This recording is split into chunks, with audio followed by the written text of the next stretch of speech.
Halo teman ngulik, ada 3 nama yang sangat penting di dalam Matius 1 ayat 1, yaitu ada Yesus, ada Daud, ada juga Abraham.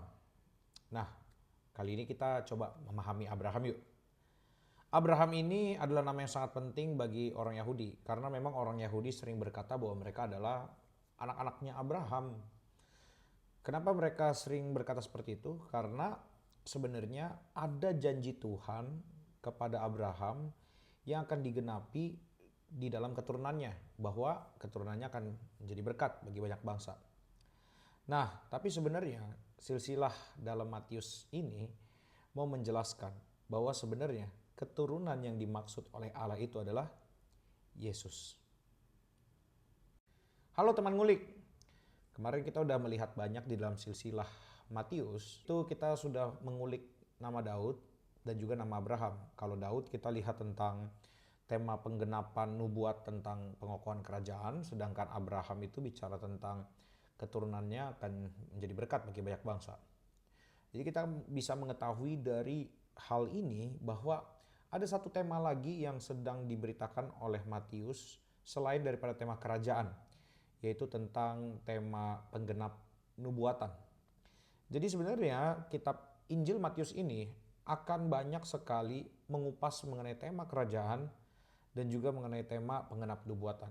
Nah, untuk itu teman ngulik semua, mari kita sekarang membaca keseluruhan kitab Matius ini dengan sebuah paradigma atau sebuah pola pikir bahwa semua teks-teks itu akan diarahkan kepada kerajaan dan juga akan diarahkan kepada penggenap nubuatan. Nanti temukan dan juga boleh kasih feedback, kasih komen. Apakah memang teman ngulik semua bisa mendapatkan keindahan Injil Matius ini dengan lebih indah lagi dibanding sebelumnya. Halo teman ngulik, Matius 1 ini cukup unik ya. Di sini kita akan melihat ada banyak sekali hal yang sangat penting dan semuanya ini akan menceritakan tentang muara pengharapan di dalam silsilah ini. Bayangkan dalam silsilah ini ada nama-nama penting di situ dan juga kita mau melihat bahwa nama-nama penting ini tidak luput dari yang namanya dosa atau kesalahan. Tetapi dari semua nama itu hanya ada satu nama saja yang tidak berdosa. Dan nama itulah yang menjadi muara pengharapan bagi orang-orang berdosa, nama-nama berdosa yang ada di atasnya. Siapakah itu? Dia adalah Yesus. Jadi muara pengharapan daripada orang-orang berdosa itu adalah Yesus. Terpujilah Tuhan, Yesuslah muara pengharapan kita.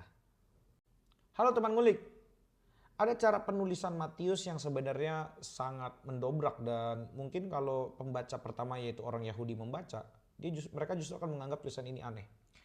Yaitu apa? Ada ditulis 5 nama wanita di dalam silsilah Matius.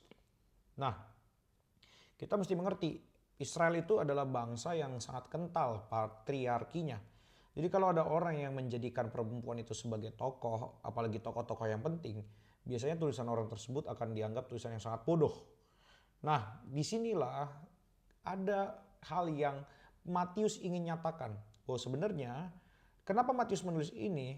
Matius akan ingin memperlihatkan bahwa inilah seharusnya yang terjadi ketika kita mendengarkan Injil. Dan inilah kabar baik itu. Yaitu apa?